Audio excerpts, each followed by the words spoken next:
The words, "You're not half the woman my mother is," were not whispered. They were a judgment, delivered with the chilling precision of a surgeon's scalpel by my daughter-in-law, Chloe. They sliced through the warm air of my dining room, a room I had spent 2 days preparing for this very meal. A profound, heavy silence immediately descended, sucking the air from the room. The only sound was the faint tick-tock of the grandfather clock in the hall, a wedding gift from my late husband, David. My heart hammered against my ribs, a frantic bird in a cage too small. Without conscious thought, I felt my chair scrape against the polished hardwood floor as I pushed myself back. My hand, which had been trembling as I served the vanilla bean creme brulee, was suddenly, unnaturally steady. "Then perhaps," I said, and my voice was a stranger to me, low and brittle as ice, "her mother can start paying your rent." My son Mark went as white as the antique linen tablecloth.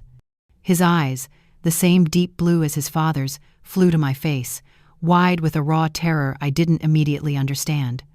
"Rent?" he choked out, the words strangling in his throat. "What rent, Mom? What are you talking about?" That was the moment. The precise, shattering instant a 72-year-old woman's life, my life, fractured. It was the beginning of a revelation, the start of a story that would unravel us all. My name is Eleanor Parsons, and on that cool October evening, in my quiet Boston home, I discovered that a mother's unconditional love, when left unchecked, can become a suffocating shroud, her greatest, most devastating weakness. For 8 months, I had been secretly, shamefully, paying the $2,200 monthly rent for the sleek, modern loft in the Seaport district where Mark and Chloe lived. 8 months of transferring money I did not have from my dwindling retirement account, money I had painstakingly saved over 40 years of working as a city librarian. I believed I was doing my duty. I believed I was helping my only son, my Mark, navigate a temporary financial storm. I never, in all my darkest imaginings, conceived that while I was sacrificing the last vestiges of my financial security, they saw me as a burden, as a relic. As someone inferior they could humiliate at their leisure, in my own home, while eating the food I had lovingly prepared. It had all begun on a rainy Tuesday in February. Mark had appeared on my doorstep unannounced. He hadn't just been crying. He was a broken man of 36, his expensive wool coat soaked, his face buried in his hands. He sat at my kitchen table, the same table where I had bandaged his knees and helped him with his homework, and he told me he had lost his job. It was a downsizing, he'd claimed. A brutal, unexpected cut. They couldn't make the rent. Chloe was falling apart. "Mom, it'll only be for a few months," he'd pleaded, his voice cracking in that specific, boyish way that had always been my undoing. "Just until I get back on my feet. I find something." Like any mother who sees her child in pain, I didn't hesitate. I didn't question. I dipped into my savings, the money I had earmarked for my own future, for potential medical emergencies, for the simple dignity of not being a burden myself.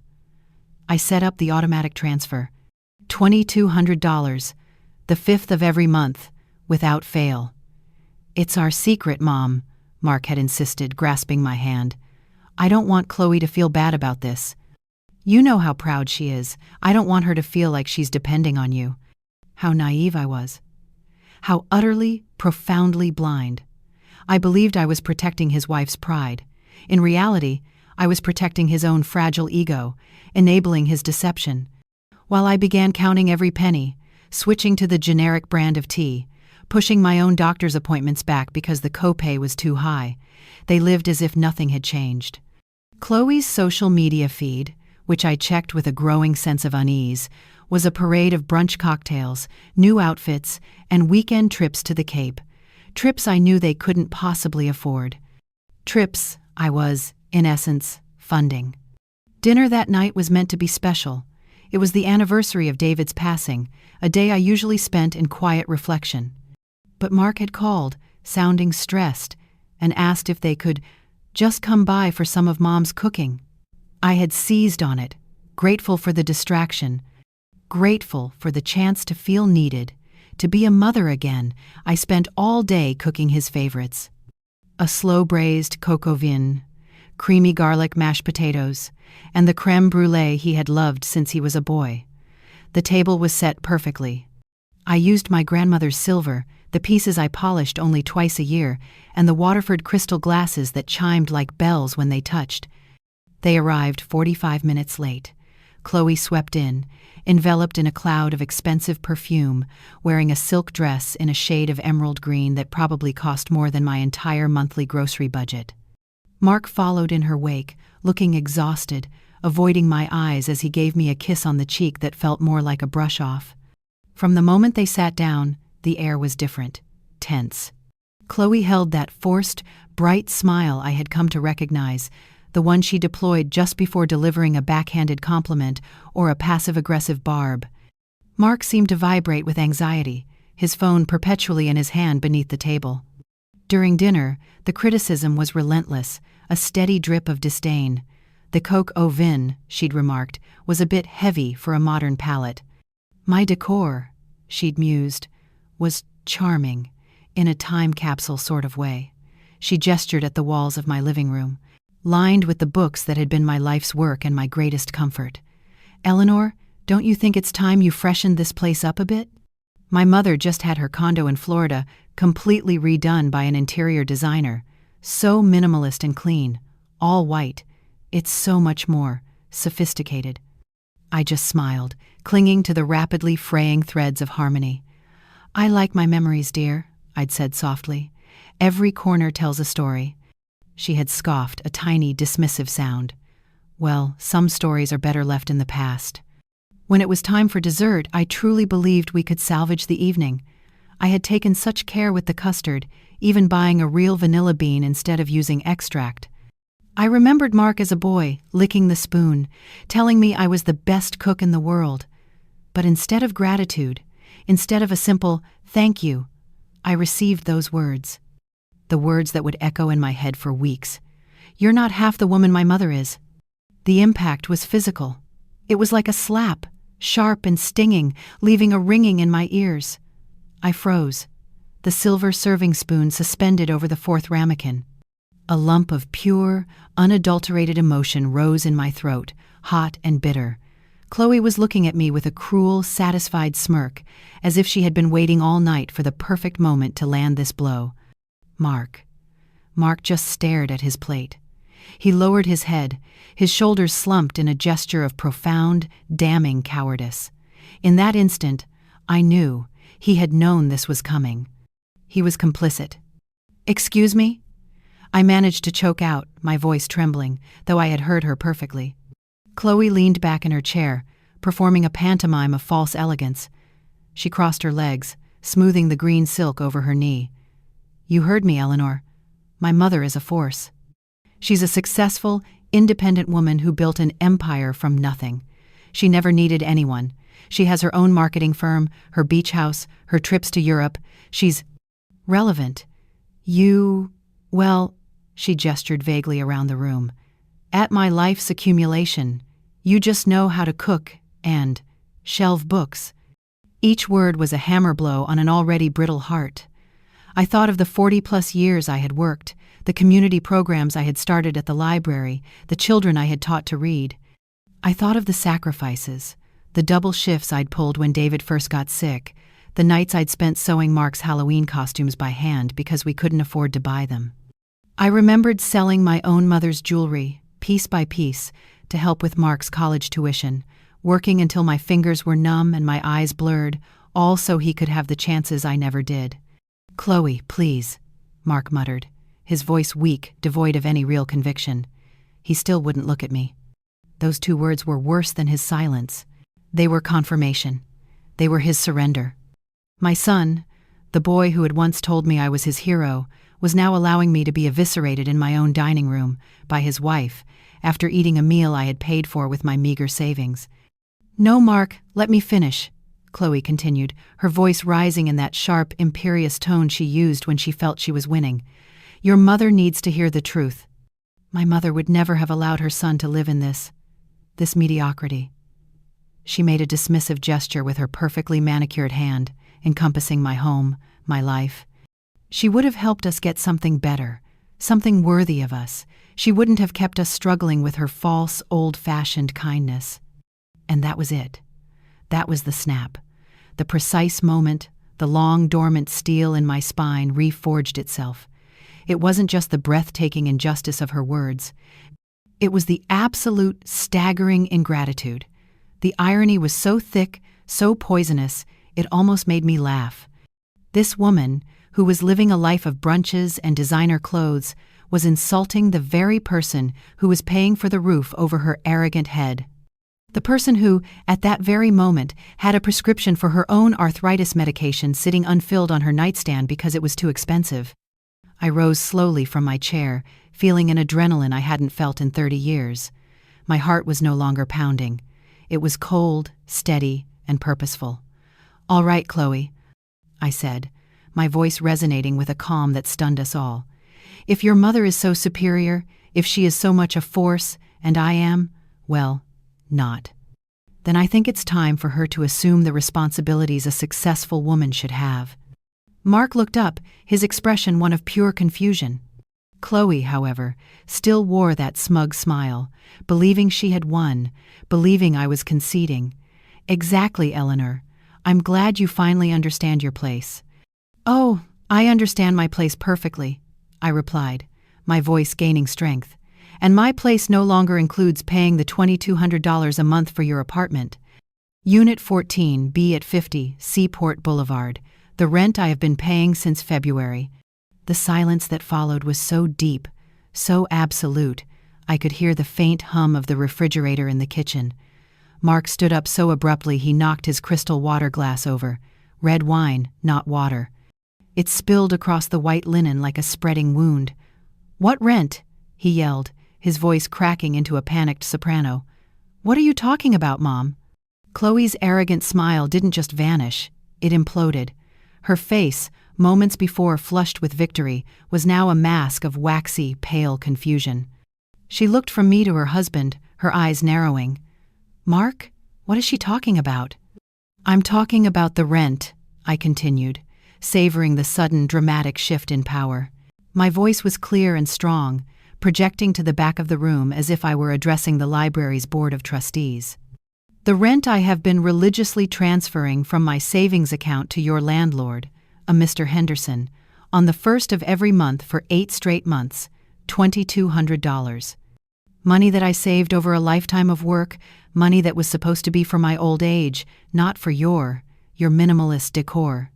Mark collapsed back into his chair as if his legs had been cut out from under him. But I told you," he stammered, looking at me, his face a ruin of guilt and terror. "I told you I spoke to the landlord. I told you he was giving me time, that I had a payment plan." Chloe spun on him, her voice a low hiss. "You told me you got a bonus. You told me your commission check cleared. You told me you handled it." "I lied," I said, the words stark and ugly in the beautiful room. "I lied because my son came to me, crying, telling me he had lost his job and was about to be evicted. I lied because I thought I was helping him. I thought it was temporary. I thought he would, at the bare minimum, be grateful. I never imagined that to you, I was just a foolish old woman you could disrespect, a mediocre woman who wasn't half what your mother is." Chloe tried to regain her composure, but her voice was shaky. "Eleanor, I didn't know. Mark never told me you were paying." "No, of course you didn't know," I interrupted, raising my hand. "I am not interested in your excuses, Chloe. If your mother is as wonderful and successful as you say, I'm sure she will be delighted to take over this financial responsibility. After all, a force like her wouldn't have any problem funding her daughter's lifestyle, would she?" The irony was thick and bitter. The atmosphere in the room was so dense you could barely breathe. Mark ran his hands through his hair, a gesture of anxiety I'd known since he was a small boy. "Mom, why?" he finally asked, his voice cracking. "Why did you lie? Why did you let me believe I'd worked it out?" "Why?" I repeated, feeling the full weight of the last 8 months, the last 36 years, pressing down on me. "I lied because you are my son, Mark." Because when you came to my house sobbing, telling me you had lost everything, I couldn't bear to see you suffer. I couldn't stand by and watch the boy I raised lose his home. I turned my gaze back to Chloe, who sat frozen, her makeup-caked face ashen. I lied, I continued, my voice hardening, because I thought it was temporary. I never imagined that while I was skipping my arthritis medication, while I stopped buying fresh fruit to save those dollars, you two were plotting how to tell me I was old and useless in my own home. You know what I did last month, Mark? He looked up, his eyes swimming with tears, but I didn't care. I wanted him to know. I wanted them both to know the cost of their comfortable life. I sold your grandmother's wedding ring, the one she left me, the last physical piece of my mother I had in this world. I sold it to make sure your rent was paid on time, so you wouldn't get a late fee. The tears finally came, but they were tears of pure, unadulterated rage, not sadness. I sold a priceless piece of my history to support a couple who considers me mediocre, inferior. Mom, I never wanted it to be this way. Mark exploded, his voice desperate, a child caught in a lie. You insisted on helping. I didn't ask you to sacrifice so much. I insisted? I roared, the sound shocking me, echoing off the crystal. You came to my house in hysterics. You told me you couldn't even afford bread. You told me Chloe was crying every night from the shame of it. What kind of mother would I have been if I had turned you away? The silence that followed this new revelation was devastating. Chloe turned to Mark, her expression murderous. You told me you lost your job. You never told me we couldn't afford bread. I bought those $400 shoes last week. I didn't want to worry you, Mark stammered, his entire web of lies unraveling thread by thread. Do you know what hurts the most, Mark? I said, my voice dropping, the tears streaming down my wrinkled cheeks. It's not the money. I would have given it gladly. It's the contempt. It's that for 8 months, every time you came here, every time you let your wife criticize my home, my food, my life, you knew you were only sitting here, in this mediocre house, because I was bleeding my savings dry for you, and you didn't say a word. You let her do it. I took a step back, needing to put space between us. There's nothing left to explain. The cards are on the table. Your wife has made her feelings about me crystal clear. And you, by your silence, have shown that you agree. So, I am done. Starting tomorrow, the automatic transfer is canceled. I suggest you call your mother, Chloe. It's time for her to show what a force she really is. But Mom, you can't, Mark cried out, and for the first time, I saw pure animal panic in his eyes. The panic of a man who has never, not once, had to face the consequences of his actions. You can't do this to us. I was fired again, 2 weeks ago. I was going to tell you tonight. The words hit the air like another physical blow. Fired? Again? I repeated, a new wave of betrayal washing over me. This was the 3rd job in 2 years. You were fired 2 weeks ago, and you let this performance happen tonight? You sat here and let your wife humiliate me, knowing you were completely, utterly dependent on me. Chloe, however, had fixated on a different part of the confession. What? She shrieked, turning on her husband. You were fired 2 weeks ago and you didn't tell me? I just booked a non-refundable spa weekend for my birthday. Robert, we're broke, and you let me spend like an idiot.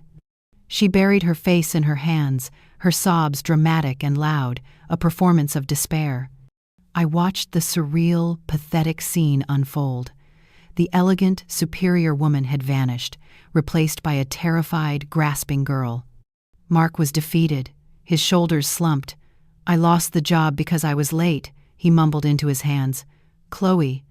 She had appointments. I had to drive her. Appointments? I asked, dreading the answer. Chloe looked up, her makeup-ruined face streaked with mascara and rage. My Botox appointments, and my dermatologist. They're not appointments, they're maintenance. Don't you dare use me as an excuse for your irresponsibility, Mark. The mask was gone. The ugly, rotten truth was bare for all to see. My son had lost his job driving his wife to cosmetic procedures while I was selling family heirlooms to keep a roof over their heads. A laugh, bitter and dry, escaped my throat. "Mom, please," Mark begged, crawling toward me emotionally. "I know I messed up. I know I have a problem. I think I have a real problem. But you can't abandon us. We have nowhere to go. Chloe's parents are in Europe for the month." "They are not in Europe," Chloe snapped, her lies unraveling alongside his. "They're at their house in the Hamptons. You told me to tell you that so you wouldn't bother them." One lie piled upon another, a house of cards built on deceit and dependency. "Robert," I said, my voice flat, all emotion spent, "admitting you have a problem is the first step. But I cannot be your safety net anymore. I cannot and I will not sacrifice my well-being to maintain a life built on fantasies." "This is ridiculous," Chloe spat, standing up abruptly. "You're his mother. Mothers don't abandon their children. My mother would never do this to me." "Your mother has never had to," I replied, my calm returning. "And you are right. I am his mother, which is why I am not abandoning him. I am simply stopping him from using me. I am finally teaching him the lesson I should have taught him 20 years ago. You have 30 days. The lease is in your name, even if the payments came from me. You have 30 days to figure out a solution. After that, I am no longer responsible." Chloe stormed toward the door. "Let's go, Mark. I am not staying here to be humiliated by this ungrateful woman." But Mark didn't move. He sat at the table, surrounded by the ruins of our dinner, and for the first time in his adult life, he looked at me with something other than need in his eyes. It was shame. "You go, Chloe," he said, his voice quiet but firm. I need to talk to my mother." Chloe stopped dead. She turned slowly, her expression a mask of pure disbelief. You're choosing her? After she just ruined us?" "She didn't ruin us, Chloe," Mark said, his voice cracking. "We were already ruined. We were using her money to pretend we weren't." "Era." Chloe stared at him for a long, cold moment. Then, with a sound of disgust, she grabbed her expensive handbag from the chair. "Fine, stay here and grovel. But when you come crawling back, don't expect me to be there." The front door slammed shut, vibrating the crystal in the cabinet. We sat in the silence, Mark and I. The smell of rich wine and ruined dessert hung in the air. "You know what's the most pathetic part, Mom?" he said, not looking at me. "Even now, my first instinct, my first thought, was that you would fix this, that you'd see Chloe leave, and you'd cave. You'd say, 'Oh, my poor boy, of course I'll help.'" "I know," I said softly. "That's what I've always done. That's the problem I helped create." I stood up and began clearing the plates, a simple, mundane task that felt grounding. "You need to leave, Mark. You can't stay here." "Mom, I have nowhere to go. I have $20 in my wallet." "I don't know what to tell you, son. You're a 36-year-old man. It's time you figured it out." He looked at me, his eyes wide, as if seeing me for the first time. "I wasn't Mom. I was Eleanor, a separate person. But what about you?" He stammered, a strange new fear dawning. "What will you do?" Chloe's final threat echoed in the room. "You'll be all alone in this dusty old house." The fear of that, the terror of a lonely old age, had been my silent partner for years. It was the reason I had clung to Mark, the reason I had allowed the disrespect, the dependency. I would rather be a disrespected mother than a forgotten, lonely woman. But as I looked at my son's broken face, a strange, liberating calm settled over me. "You know, Mark," I said, "I think I'm going to be just fine." Just yesterday, I got a call that changed everything. But you two were so busy planning this ambush that I didn't get a chance to tell you. "A call? From who?" I smiled, a real, genuine smile that started deep inside. "From Arthur Vance." The name landed in the room with a quiet thud. Mark's brow furrowed. "Arthur Vance? From your university photos? The history professor?" "The very one." I said, feeling a warmth spread through my chest that had nothing to do with the coq au vin. Turns out, after 45 years of building a wonderful career at a university in Portland, Oregon, after raising 3 children and losing his own wife a few years ago, he decided to look up old friends. He found me. We've been talking. Every day. For 3 weeks. Mark looked stunned. What? What do you mean? Talking? I mean, we've been talking, Mark. Reminiscing. Sharing our lives. He's a widower. I am a widow. We are 2 people who find great comfort in one another's conversation. He knows I always dreamed of seeing the Pacific Northwest. He told me my mind was always the sharpest, most curious one he'd ever known. I picked up the wine-stained tablecloth, my hands no longer shaking. Last night, he made me an offer. He invited me to spend a month with him in Portland. He has a house on the coast. He wants to show me the ocean. He wants to, and I quote, court me properly. Mark's jaw had dropped. Mom, you can't. You can't just fly across the country to meet a man you haven't seen in nearly 50 years. What if he's not? What if it's a scam? A scam, Mark? I interrupted, my voice firm. What? Is he going to ask me for money? Is he going to lie to me? Is he going to use me, humiliate me, and take me for granted? If so, at least it will be a new experience in a beautiful location. And unlike you, Arthur seems to respect me. He listens to me. He asked me about my dreams. I looked at my son, truly looked at him, and saw a stranger I had loved too much, in all the wrong ways. I am 72 years old, Mark. For 40 of those years, I was a wife. For 36 of them, I have been your mother. I have lived for everyone else, for the first time. I'm going to make a decision that is entirely, selfishly, wonderfully for me. I am booking my flight tomorrow. The weeks that followed were a blur. Mark did not come back. He sent one desperate text message, which I ignored. I called my bank and canceled the transfer. I called my travel agent and booked a one-way ticket to Portland. I packed a suitcase, not with the sensible, drab clothes of Eleanor Parsons, the widow, but with the colorful, hopeful clothes of Eleanor, the woman. A few days before I was due to leave, Mark showed up at my door. He looked terrible. He was gaunt, his eyes were shadowed, and he was wearing a simple work uniform. Mom, he said, his voice hoarse. He didn't try to hug me. I'm not here to ask for anything. I needed to see you before you left. I let him in. He sat in the kitchen just as he had 8 months before, but he was a different man. Chloe left me, he said flatly. She went back to her mother. They're filing for divorce. She said I was a failed project. He laughed, a dry, humorless sound. I'm working 2 jobs, Mom. One as a night shift cleaner in an office building, and one as a stalker at a grocery store. I'm living in a tiny, single-room occupancy place downtown. It's awful, and it's the first time in my life I've ever been proud of myself. He looked at me, his eyes clear for the first time in years. I'm in therapy, Mom, at a community center. I have a dependency problem, not drugs. I was addicted to you fixing everything. I never had to grow up, because I knew you'd always be there to catch me. That night, when you didn't, you saved my life. By letting me go, you finally saved me. Tears streamed down my face.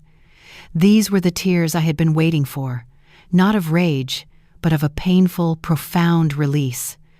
Oh, Mark, I whispered. No, Mom, don't. He held up a hand.